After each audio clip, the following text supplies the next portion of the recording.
Dice el poema: pero ¿qué buscan nuestras almas viajando sobre cubiertas de barcos carcomidos? Elevados mantiene tu pensamiento si una selecta emoción tu espíritu y tu cuerpo embarga. Sus naturalezas inmortales se indignaban por esta obra de la muerte que contemplaban.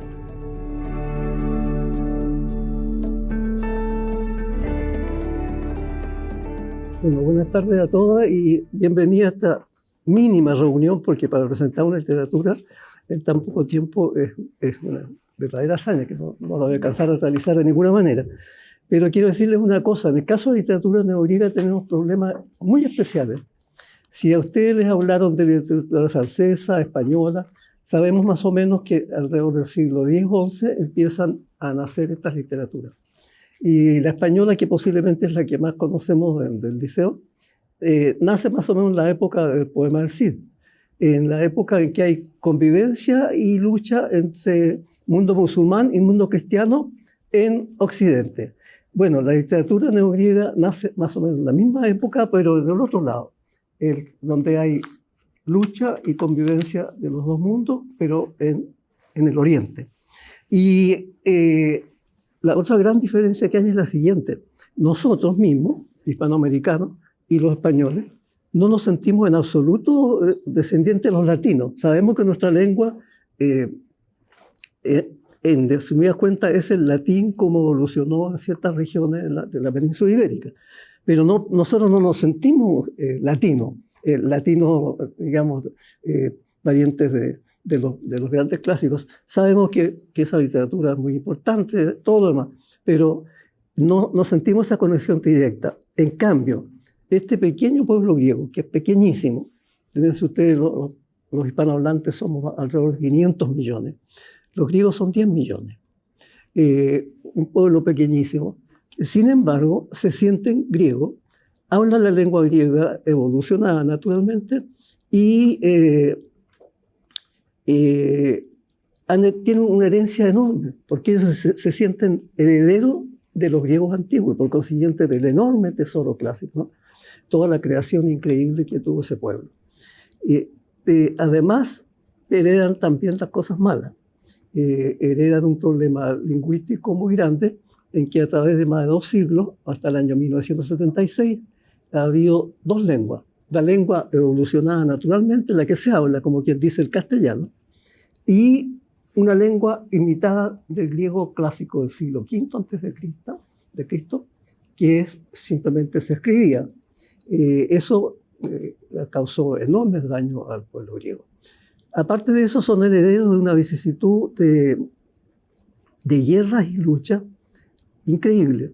En la antigüedad misma, ustedes seguramente han oído hablar de la guerra del Peloponeso porque es la más famosa, pero hubo numerosas otras guerras entre los griegos.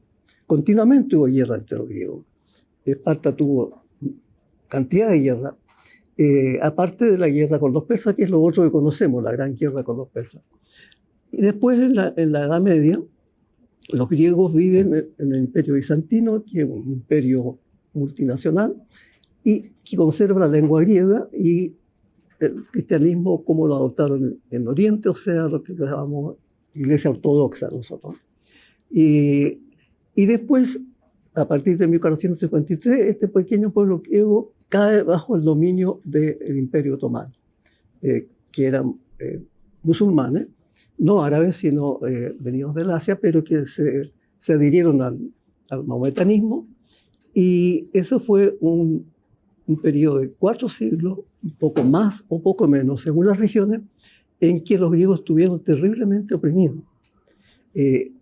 Entonces, esta herencia se traduce en ¿qué? Se traduce en que más o menos hacia el siglo X o XI está formada la lengua nueva, la lengua la que hoy día hablamos. No exactamente igual, pero más o menos, como el castellano antiguo.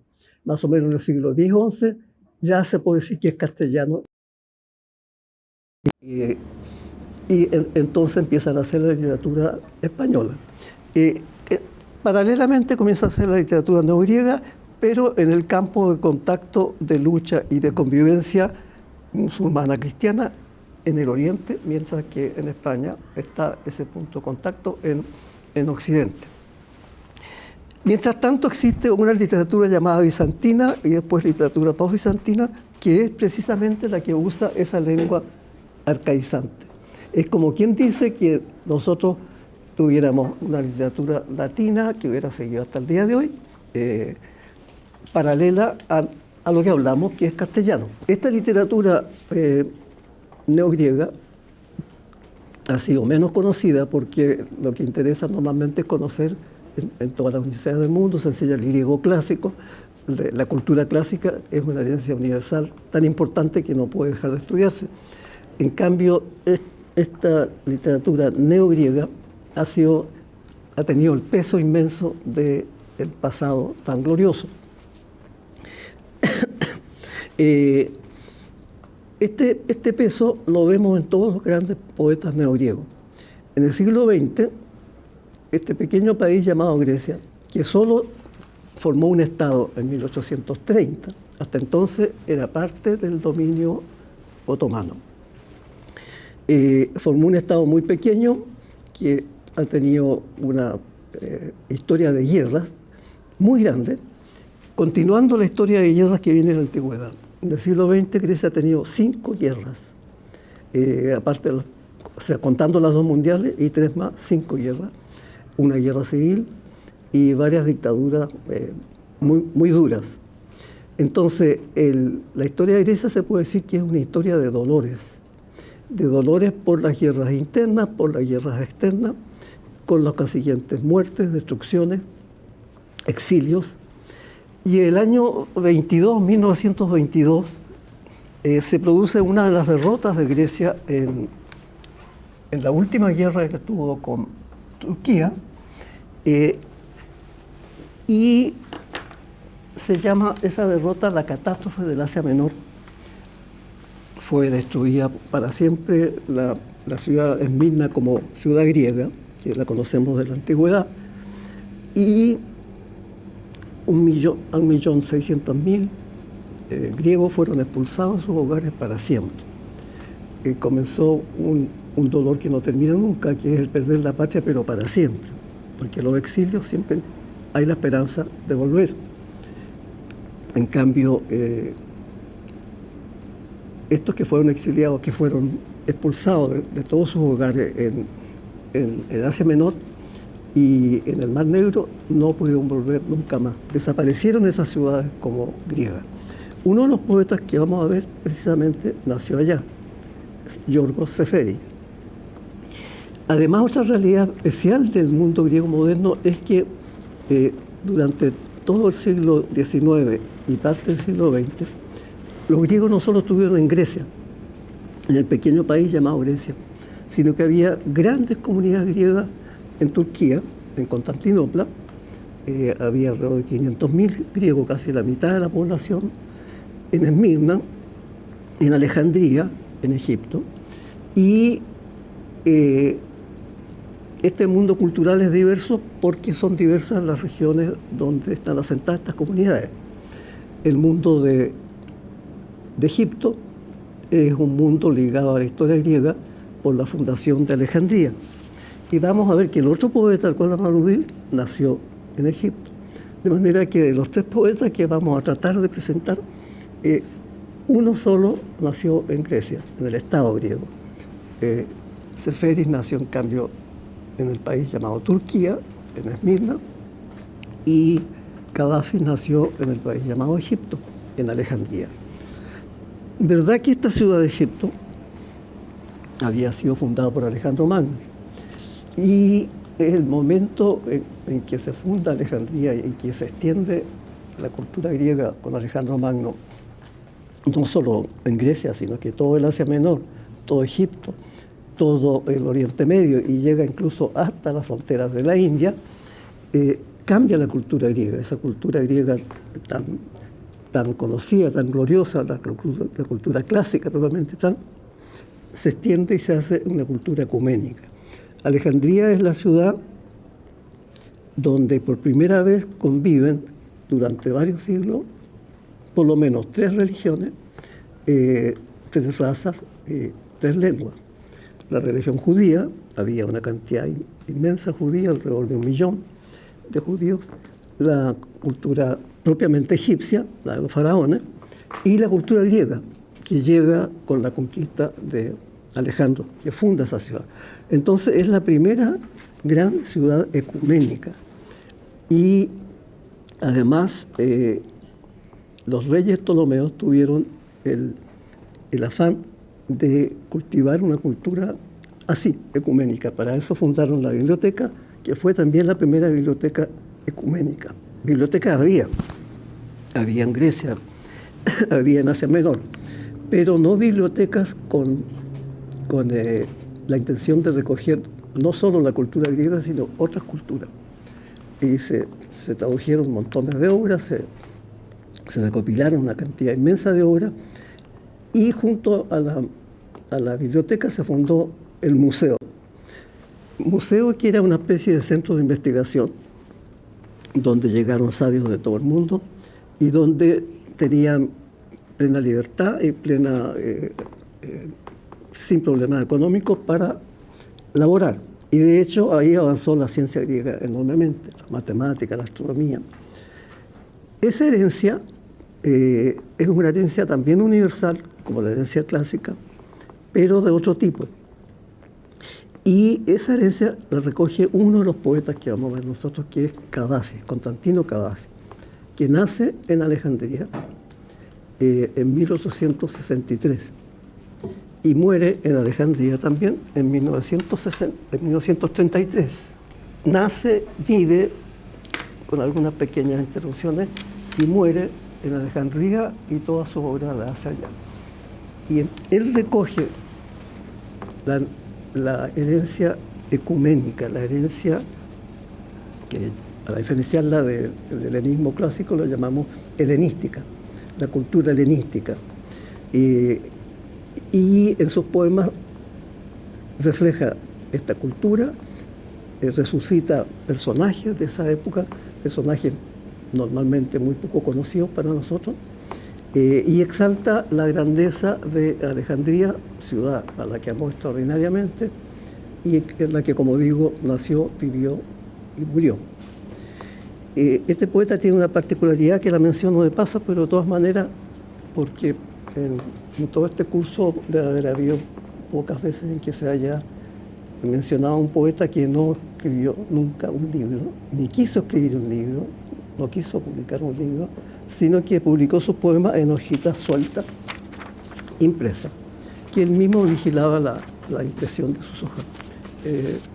Se llamaba feuille volante en francés, ¿no? Hojas volantes, no hojitas simplemente. Y toda su obra es muy reducida, son 154 poemas, publicados en 154 hojas, en tirajes muy pequeños, que distribuía a amigos, a personas que la pedían, y sin embargo ha llegado a ser el poeta más conocido, más traducido, más estudiado de Grecia moderna. Así que ese poeta no nació en Grecia, nació en Egipto, en Alejandría, y no publicó ningún libro, publicó simplemente hojitas sueltas.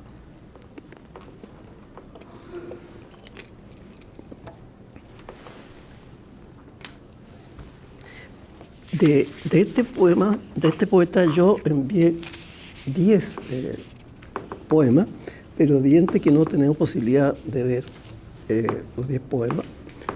Hay que decir algo de la particularidad de este poeta. No solo la particularidad de este poeta está en su temática, en una época que es menos conocida que la clásica, la época helenística, en personajes que son desconocidos o muy poco conocidos. Por ejemplo, Cesarión. Seguramente, por lo menos yo no había oído hablar de él hasta que leí a Cavafi. Cesarión, el hijo de Cleopatra y de Julio César, asesinado a los 17 años por orden de Augusto, para terminar con la dinastía. Aristóbulo, un cuñado de Herodes el Grande, mandado a asesinar por Herodes el Grande, poco conocido. Demetrio Soter, otro personaje de Siria, un gran patriota de Siria. muerto heroicamente, también muy poco conocido. Él toma estos personajes olvidados de la historia. Y también toma algunos temas antiguos, pero no clásicos, sino que anteclásicos, o sea, homéricos. De ahí nosotros vamos a ver dos poemas. Los caballos de Aquiles y después Ítaca.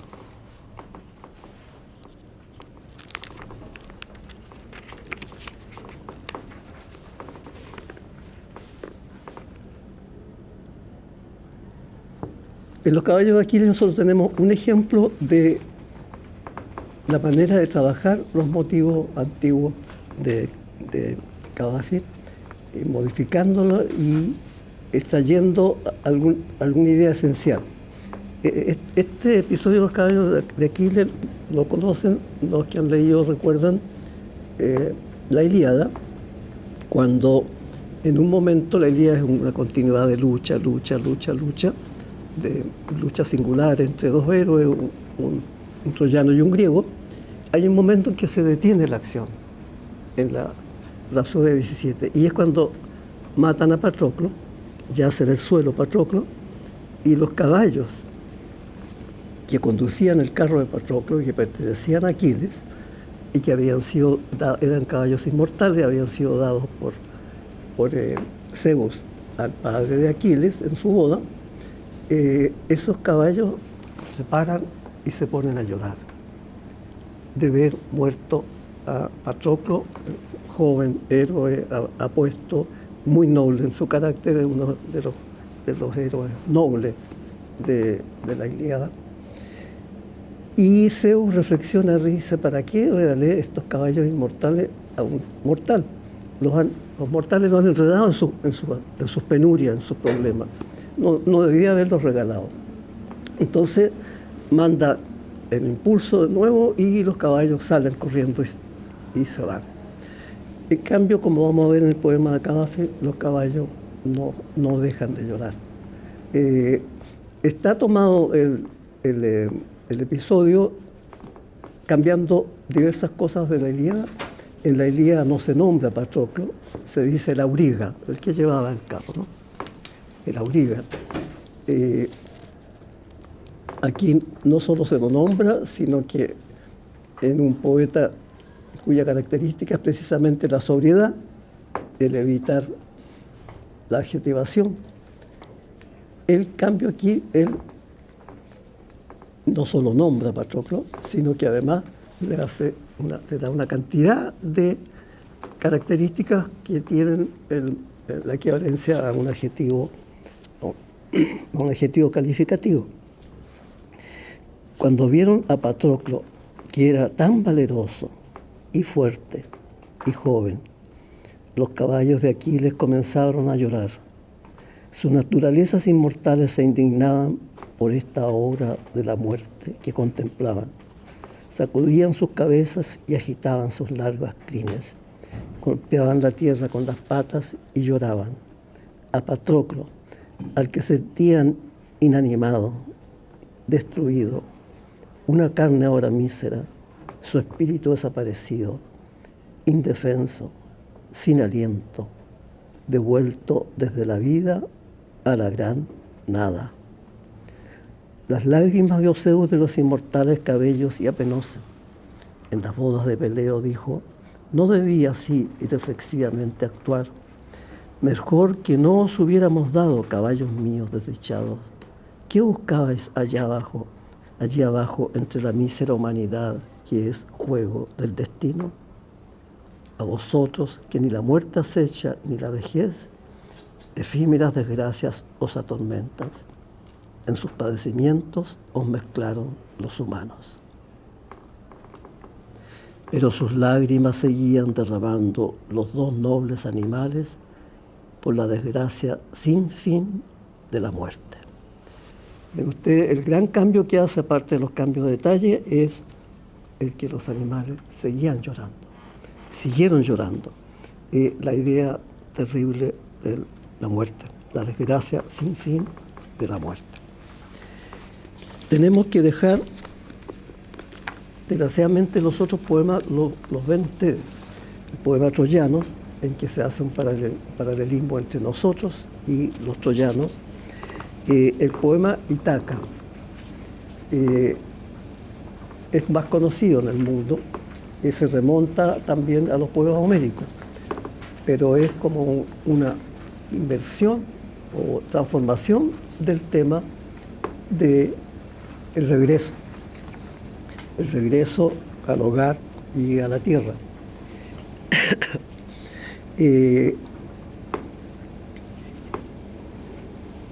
Ítaca es una invitación a la vida total, la vida, el placer, el placer del placer, el placer del conocimiento, el placer de la experiencia y, como ha dicho un autor, es un himno a la vida. Margarita Lucenar dice, es un himno a la vida. Entonces dejamos Troyano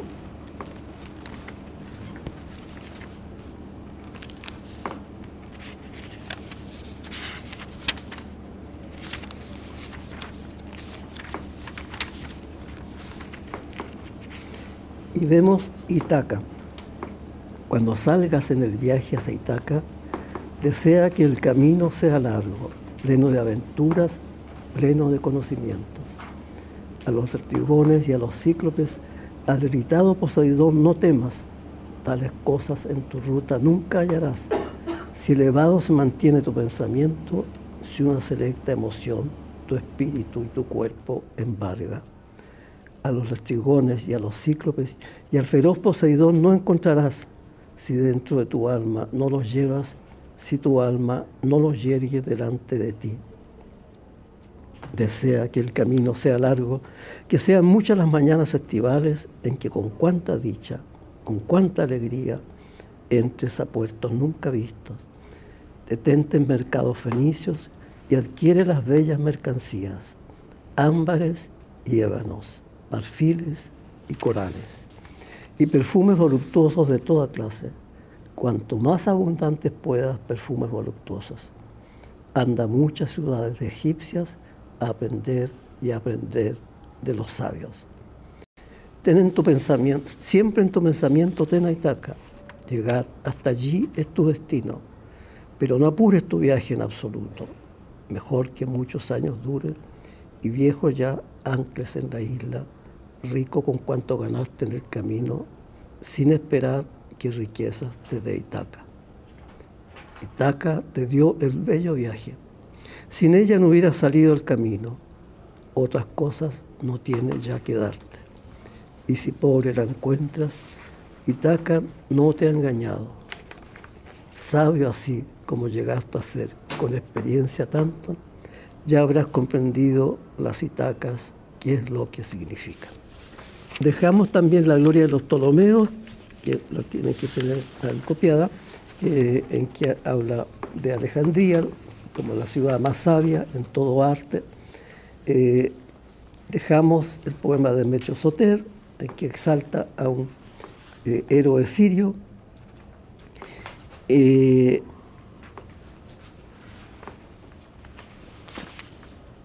Dejamos Reyes Alejandrinos, que es una representación de una ceremonia que el año 34 a.C. hicieron Marco Antonio y Cleopatra para darle títulos reales a los hijos.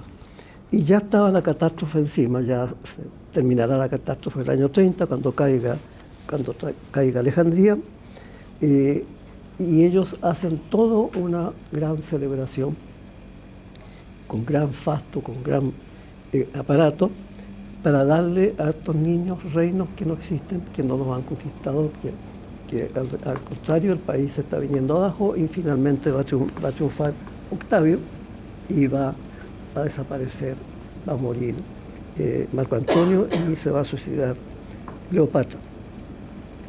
Y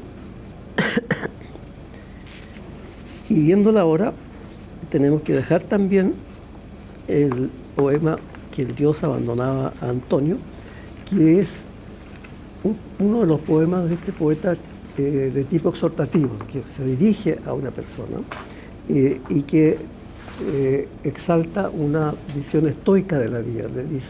Le dice a Antonio que no es hora de llorar por lo que perdió, sino es hora de estar orgulloso de lo que llegó a ser. Y esto a propósito de un cortejo que se oyó la noche anterior de la caída de Alejandría, cuando estaba rodeada por Octavio. Se oyó un misterioso rumor, como de bacantes, como de gente festiva, que iba desde el centro de la ciudad hasta la puerta donde estaba acampado, frente a la cual estaba acampado Octavio. Y dice Plutarco que los que le dan sentido a estas cosas pensaron de que era un signo de que el dios abandonaba a Antonio. Por eso es el título, que el dios abandonaba a Antonio. Eso está tomado de Plutarco, es una frase de Plutarco, que el dios abandonaba a Antonio. Y le dice, escucha como último placer, asómate a la ventana, los maravillosos sones, las músicas maravillosas del cortejo misterioso, y dile adiós a Alejandría. Sé capaz de asumir el destino sin queja. Y saltamos a Aristóbulo. Aristóbulo es una queja terrible contra la muerte política, la muerte determinada y ejecutada por el poder político. Herodes, que manda matar a Aristóbulo, a su cuñado, y que da la noticia de que se ahogó jugando con sus compañeros en la piscina. Y su madre sabe todo, sabe cómo lo mandaron matar, pero no puede ir y decirle al pueblo. Y termina el poema con esa expresión terrible que dice, ¿cómo no poder ir a decirle al pueblo que fue un crimen, que mataron a mi hijo? No puede, tiene que aceptar la gran mentira del palacio. Y llegamos al poema Cesarión. Como les decía al comienzo, este poeta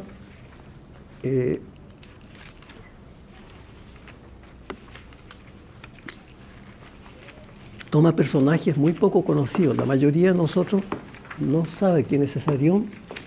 Como les dije, yo vi por primera vez ese nombre, seguramente en alguna historia sale, y en las pocas historias en que sale algo muy poco. Entonces, él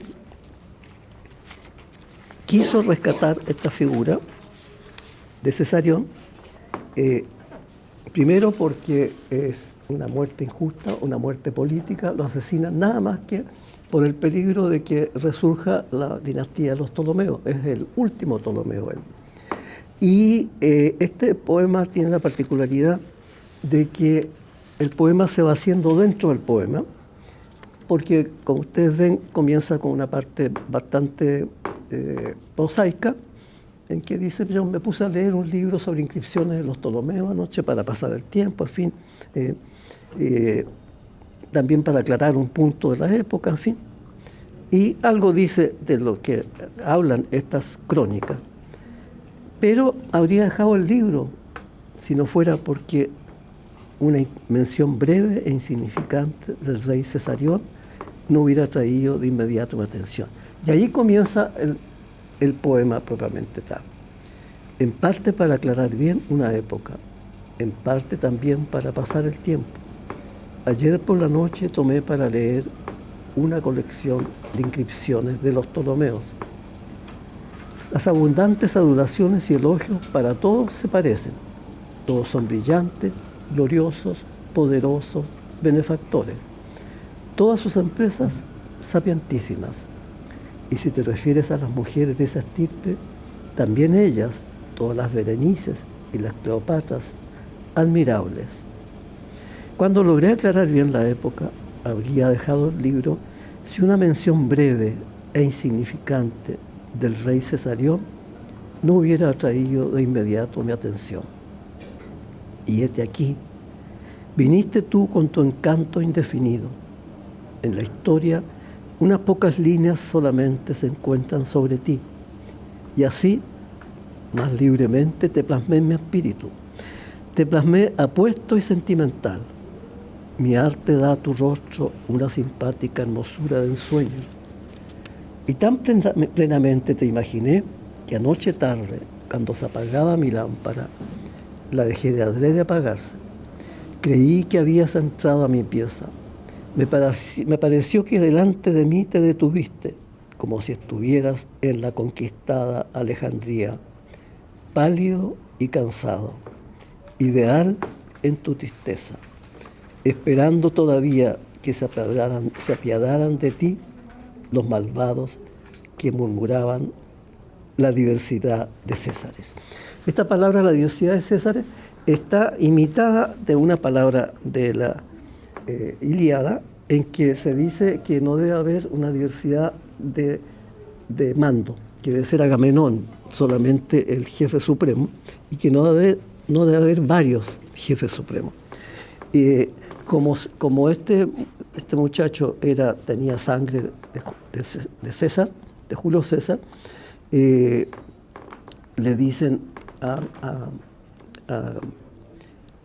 que va a ser César Augusto, pero que no era sangre de Julio César, como ustedes saben, era sobrino adoptado. Cuidado con la diversidad de Césares. No debe haber diversidad de César. O tú vas a ser César, entonces hay que eliminarlo. Y lo eliminan así, fríamente, por una razón política.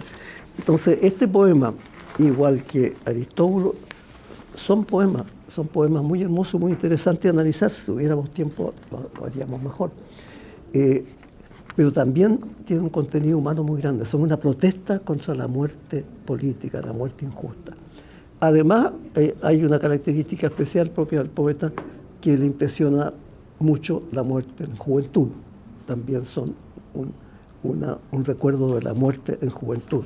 Ambas personas eran jovencísimas. Y desgraciadamente tenemos que dejar un poeta tan interesante como Gaddafi. Ustedes pueden leer los poemas que yo envié, los 10. Entiendo que están con las notas abajo, entonces eso aclara un poco porque este poeta necesita notas, porque alude a un mundo mucho menos conocido como es el mundo helenístico, y dentro de eso a personajes poco conocidos también, como estos que vimos, ¿no? Como Cesarión, Aristóbulo. Y tratamos de decir algo sobre el poeta Yorgos Seferis, 1900-1971. Hay una hojita en que hay una pequeña reseña. Nacido en la ciudad de Esmirna, que era una gran ciudad griega, donde se hablaba griego incluso por los turcos, por las otras nacionalidades, por los armenios también. Y él pertenece a una generación llamada del 30, porque empiezan a publicar más o menos en la década del 30. Ahí está Seferis, que fue premio Nobel, Elitis, que fue premio Nobel, Ritchos, que debería haber sido premio Nobel, Bretacos y otros más. Y es un poeta que tiene lo que se dijo de los casi 2 millones de griegos expulsados de sus hogares. Ellos se vinieron sin nada, con lo opuesto y con una gran llaga incurable en el corazón, porque esa llaga no se podía curar porque ellos no pudieron volver nunca más. De manera que el motivo del exilio perpetuo es muy importante en este poeta, y diríamos que atraviesa toda su poesía, que tiene muchos otros motivos, pero la idea de la patria fue perdida, se acabó, se murió, desapareció, la patria desaparecida para siempre. Esa es la idea que recorre una y otra vez los poemas. Es un poeta que escribió muy poco, sus libros son todos pequeñitos, del año 1931, en que escribió el primer poema llamado estrofa, que es una palabra griega que quiere decir estrofa también, como la nuestra, pero además quiere decir giro, vuelta, porque él tiene la pretensión de que está innovando. Y de hecho todos estos poetas de la generación del 30 trataron de salirse de la tradición poética normal y aventurar nuevos caminos.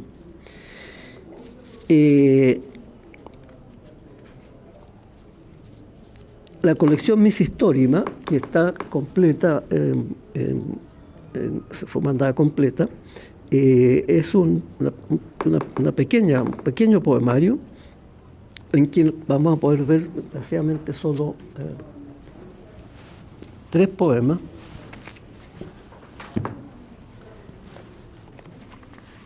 El octavo, hay muchas figuras que se comprenden si se piensa cómo fue el drama de Esmirna.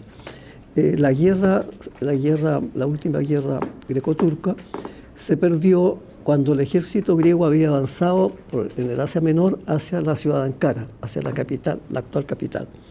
Y el frente se vino abajo y vino entonces el retroceso desordenado del ejército griego hacia Esmirna y las represalias brutales de los turcos. Y Esmirna fue entregada a las llamas, el barrio griego y el barrio armenio fueron incendiados. La gente se lanzó al agua como pudo, muchísimos murieron en botes repletos y muchos murieron asesinados simplemente. Se calcula que unos 50.000 griegos murieron en las calles de Esmirna. Y la ciudad se despobló para siempre. Y una de esas familias era la familia de Saferi, que es una familia de intelectuales. En Esmirna había toda clase de instituciones intelectuales, bibliotecas, teatros, iglesias. Era una ciudad realmente, una especie de capital del mundo griego moderno. Y vemos en este poema esta huida desesperada. La gente trataba de salvarse como pudiera.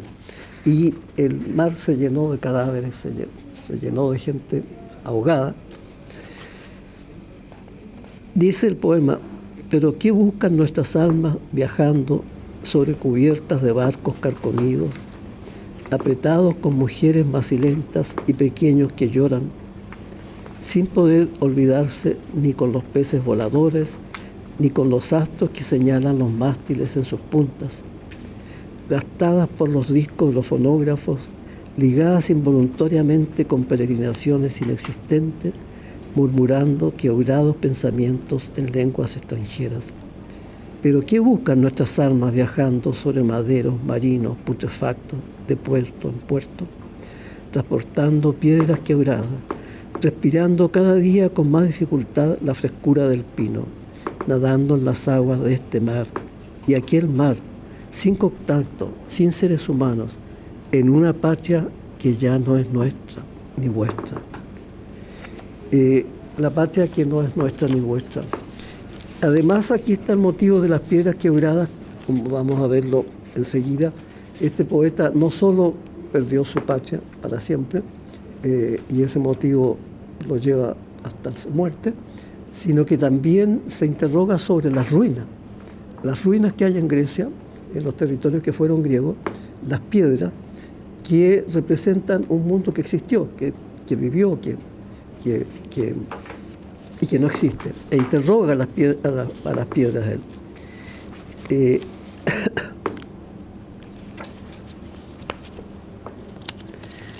El poema 10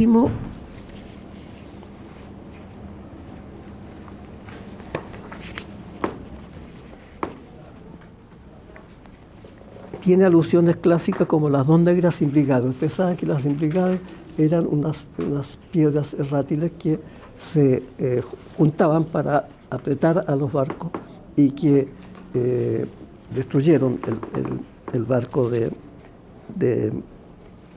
Odiseo. La segunda vez lo destruyeron por completo. Y aquí se junta el pesimismo griego moderno, con todas las derrotas, con todas las guerras del siglo XX, con alusión a aquellas famosas imbricadas. Nuestro país es cerrado, todo montañas que tienen por techo el cielo bajo día y noche. No tenemos ríos, no tenemos pozos, no tenemos fuentes. Solo unas pocas cisternas, vacías también ellas, que resuenan y que veneramos. Eco detenido, vacío, igual a nuestra soledad, igual a nuestro amor, igual a nuestros cuerpos. Nos parece extraño que alguna vez pudiéramos construir nuestras casas, nuestras caballas y nuestros apriscos y nuestras bodas. Las frescas coronas, porque en las bodas griegas se coloca al novio o a la novia una corona. No tiene que ver con la alusión a las coronas funerarias. Y nuestras bodas, las frescas coronas y los dedos se vuelven enigmas inexplicables para nuestras almas. ¿Cómo nacieron? ¿Cómo se hicieron fuertes nuestros hijos? Nuestro país es cerrado. Lo cierran las dos negras simplegades. En los puertos, el domingo, cuando bajamos a respirar, vemos iluminarse al ocaso maderos rotos de viajes que no terminaron, cuerpos que ya no saben cómo amar.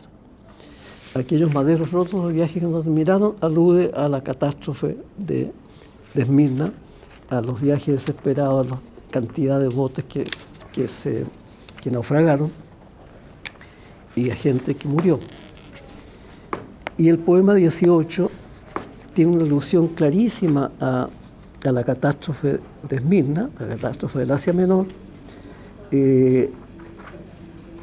porque fue en la época del otoño la catástrofe. Dice: siento tristeza porque dejé pasar un ancho río entre mis dedos, sin beber ni una gota. Ahora me hundo en la piedra, un pino pequeño en la tierra roja. No tengo otra compañía. Cuanto amaba desapareció con las casas que eran nuevas el verano pasado y que se derrumbaron con el vendaval del otoño.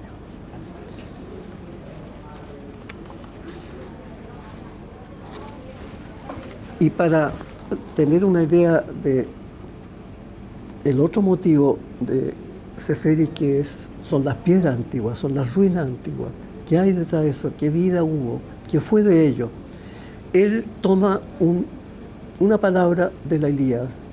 En la Ilíada, en el canto segundo, los que recuerden, lo hayan releído o leído, saben que hay una numeración muy grande, muy larga, muy pesada para nosotros, porque se nombran montones de ciudades que ya no existen y que no sabemos dónde están, y una numeración de reyes que vinieron con tantos barcos, etcétera, etcétera. Y se nombra a una ciudad, Acine, que hasta comienzo del siglo XX no se había hallado ninguna ruina. Y se hallaron las ruinas de Acine. Existen ahora las ruinas de Acine, se pueden ver. Y entonces el poeta recuerda esta mención del rey, que se lo menciona solamente con el nombre de su ciudad. No sabemos quién fue. Él fue a Acine, vio las ruinas, vio que lo que se halló en las ruinas fue una máscara de oro, como la que se usaba hacer, que hay varias en distintos museos, con láminas de oro hacer una mascarilla al muerto. Y se supone que esa máscara es la del rey, y debajo de la máscara no hay nada, ni polvo, absolutamente nada. Entonces él medita, ¿qué sería este rey? ¿Qué sería sus hijos? ¿Qué sería ese mundo? Buscamos toda la mañana. Este es el rey de Acine, que tiene que estar copiado aparte en el archivo, ¿no? Buscamos toda la mañana en torno a la ciudadela, comenzando por el lado de la sombra, allí donde el mar, verde y sin destecho, pecho de pavo real muerto, nos acogió como el tiempo sin ninguna grieta. Acantilado. Las venas del peñol descendían desde lo alto, desnudos sarmientos enroncados, ramificados, que revivían al contacto con el agua, mientras el ojo que la seguía luchaba por escapar del fatigante vaivén, perdiendo continuamente fuerzas. Por el lado del sol, una vasta playa abierta y la luz bruñendo diamantes en las altas murallas. Ningún ser viviente, las tórtolas idas y el rey de Acine, al que buscamos desde hace 2 años, desconocido, olvidado por todos, aún por Homero, solo una palabra en la Ilíada, y ella insegura, arrojada allí como la máscara funeraria de oro. Tú la tocaste, recuerdas su sonido, hueca en la luz como el cántaro seco en la tierra excavada, y el mismo sonido con nuestros remos en el mar. El rey de Acine, un vacío debajo de la máscara, junto con nosotros, en todo lugar, junto con nosotros, en cualquier lugar, debajo de un nombre, Acinente, Acinente. Quiere decir y Acine y Acine. El T es el I, opuesto a la palabra. Y sus hijos, estatuas, y sus anhelos, aleteos de pájaros, y la brisa en los espacios de sus pensamientos y sus navíos, anclados en un puerto invisible. Debajo de la máscara, un vacío. Tras los grandes ojos, los labios curvados, los rizos, relieves sobre la áurea cubierta de nuestra existencia. Un punto oscuro que se desplaza como el pez en la quietud matinal del piélago. Y lo ves, un vacío en todas partes, con nosotros. Y el ave que voló el invierno pasado con una ala rota, albergue de vida. Y el joven que se fue a jugar con los colmillos del verano. Y el alma que buscó gritando el mundo de los muertos.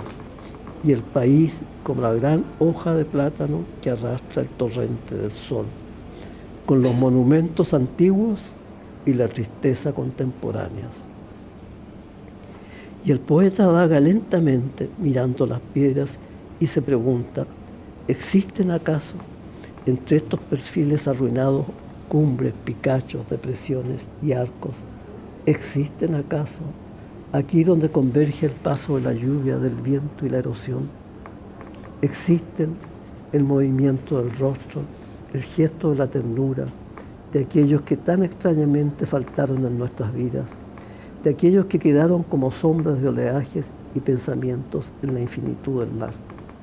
¿O acaso no queda nada, sino solamente el peso, la nostalgia de una existencia viviente, allí donde nos encontramos ahora sin sustancia, doblándonos, como las ramas del horrible sauce apiladas en la duración de la desesperanza, mientras el torrente amarillo arrastra al lodo juncos arrancados, imagen de una forma hecha mármol con la decisión de una perpetua amargura.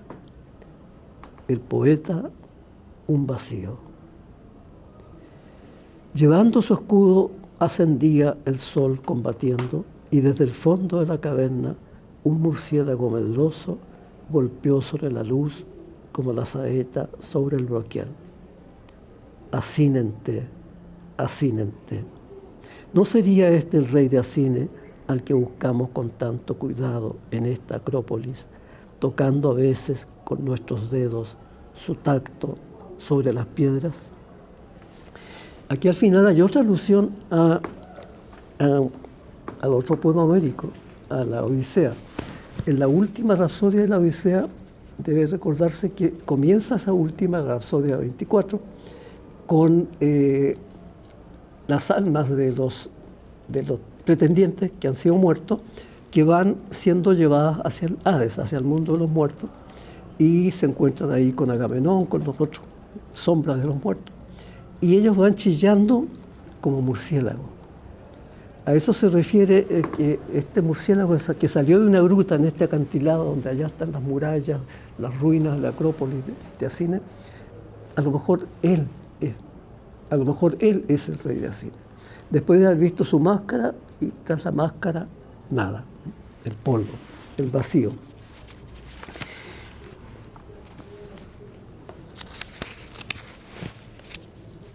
Figúrense ustedes lo difícil que es tratar de presentar mínimamente una literatura.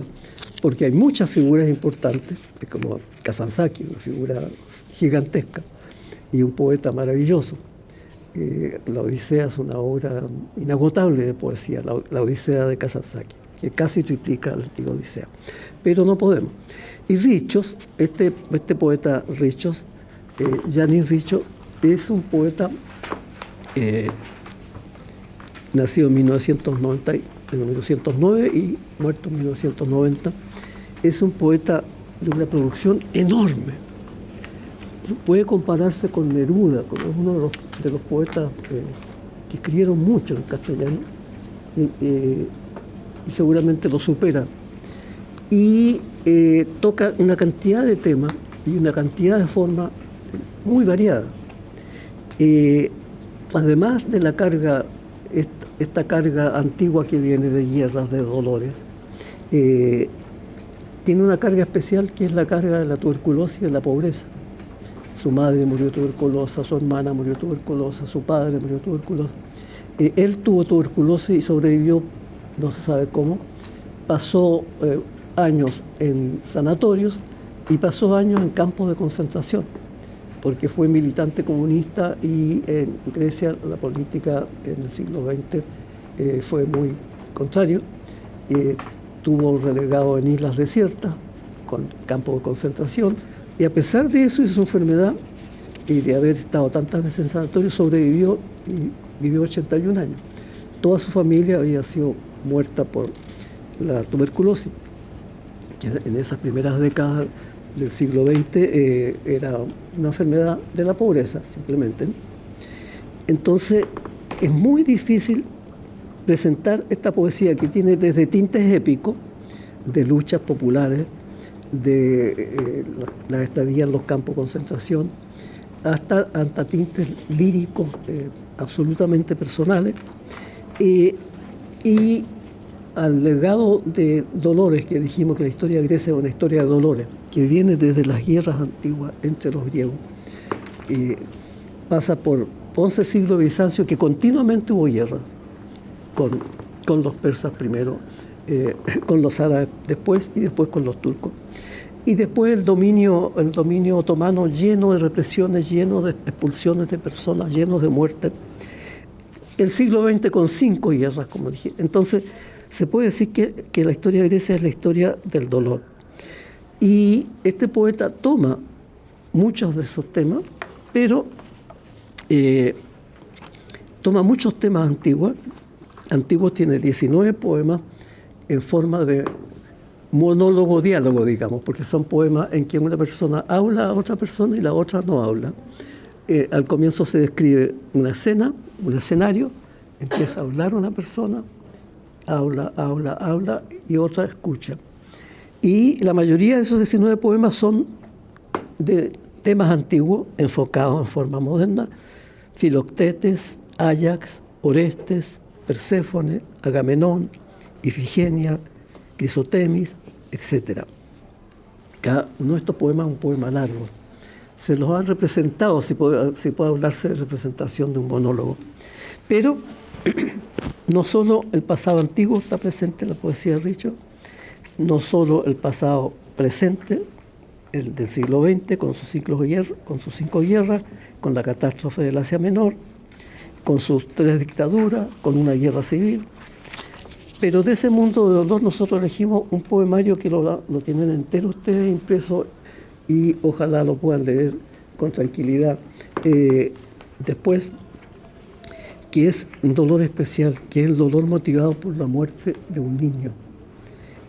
La muerte de los niños tiene algo de mayor dramatismo que la muerte de los adultos. Entonces, la memoria que no quiere apagarse del niño que se fue, que murió, le otorga corporeidad al recuerdo. Y por eso él habla de la forma de la ausencia. Esa ausencia del hijo pequeño que murió toma una verdadera forma. Y se despliegan aquí imágenes y comparaciones inesperadas que están algunas seleccionadas en las hojas que ustedes tienen para que después las vean, que son muy propia de la obra de Richos y la obra de Kazantzakis. Imágenes increíbles, inagotables. Las imágenes de la Odisea de Kazantzakis son simplemente innumerables, es imposible enumerarlas, imposible catalogarlas. Lo mismo en toda la obra de Richos. Aquí tienen ustedes algunas tomadas de esta colección. La luz desolada, el día lento, encorvado y húmedo, silencio lejano o irrealizable, Biblia oscura del silencio, estrellas marchitas, la puerta trasera del silencio que da a un jardín de amargura.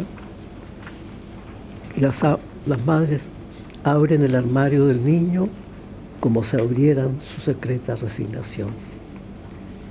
Dejan caer la servilleta en la mesa como si cayera una gran hoja seca sobre el tiempo. Poco a poco la muerte se marchita como una excusa inútil. Cual briznas de paja, las horas caen, cual briznas de paja, las horas imponderables y lentas. Este poemario es realmente estremecedor, es maravilloso. Claro, no podemos verlo todo, vamos a ver algunos. El poema segundo de la página 10 dice: nunca se van los niños muertos de sus casas, vagan por allí, se entremeten en la falda de sus madres a la hora en que ella prepara la comida y escucha hervir el agua, como si estuviera estudiando el vapor y el tiempo. Siempre allí. No se marchan los niños muertos, se quedan en la casa y tienen una marcada predilección por jugar en el pasadizo cerrado, y cada día crecen en nuestro corazón, tanto que el dolor en nuestro pecho ya no es por privación, sino por el exceso. Y si a veces las mujeres lanzan un grito en el sueño, es que de nuevo sienten los dolores del alumbramiento de ellos. En la página 12, el poema 4. A menudo las madres por las tardes, cuando todos están fuera de casa, dejan el delantal de cocina en el respaldo de la silla y abren el armario del niño muerto, como si abrieran su secreta resignación, como si abrieran la puerta trasera del silencio que da a un jardín de amargura. Descuelgan de los percheros los pequeños vestidos, azules, rosados, naranjas, cortados en las horas más meditativas del crepúsculo. Los sacuden, los acarician, absortas, y de repente sonríen. Sus hijitas ahora estarían muy crecidas y será necesario tomarle medidas nuevas. El cepillo que quedó en el piso es un buquecito que viaja por una pequeña costa con luces apagadas. Fíjense ustedes en aquel, será necesario tomarle medidas nuevas. Es como que están vivos, va a haber que tomarle medidas nuevas. En la página 13, el poema quinto. Los anocheceres del verano, a la hora en que cierran los parques públicos, las niñitas se vuelven a sus casas con sus nodrizas y otras más pequeñas van en sus cochecitas ya dormidas. Detrás de ella vienen en muda procesión, invisible, las niñas muertas, pálidas, con cabellos marchitos, llevando en sus manos atadas sus ramos secos de flores, cual pequeños poemas que no alcanzaron a aprender de memoria. Se detienen a lo lejos y miran las cintas y los juguetes colgados en los kioscos, la humilde vitrina iluminada del bazarcito vecino, y dejan en cada paso un espacio interior que llena de inmediato una sombra violeta y rosada. Llegan hasta frente a sus casas, miran las ventanas de sus cuartos de niños cerradas, alzan la mano un instante, pero no golpean. Adentro los padres escuchan el golpe, dejan caer la servilleta en la mesa, como si cayera una gran hoja seca sobre el tiempo. Abren la puerta.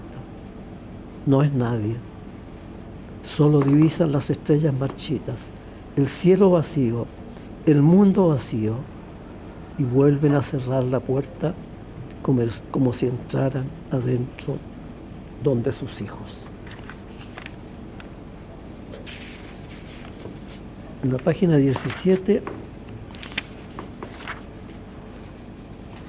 el poema 9. Vive pues la ausencia con nosotros, o sola, nuestra vida.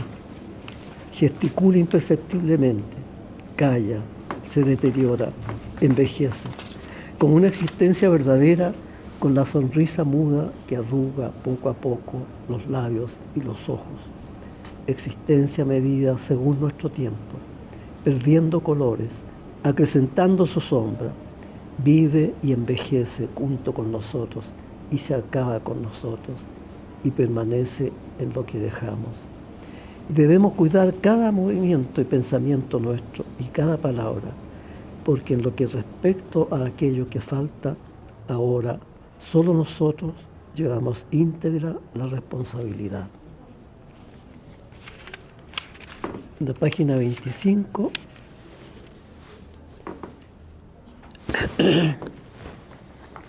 poema 17.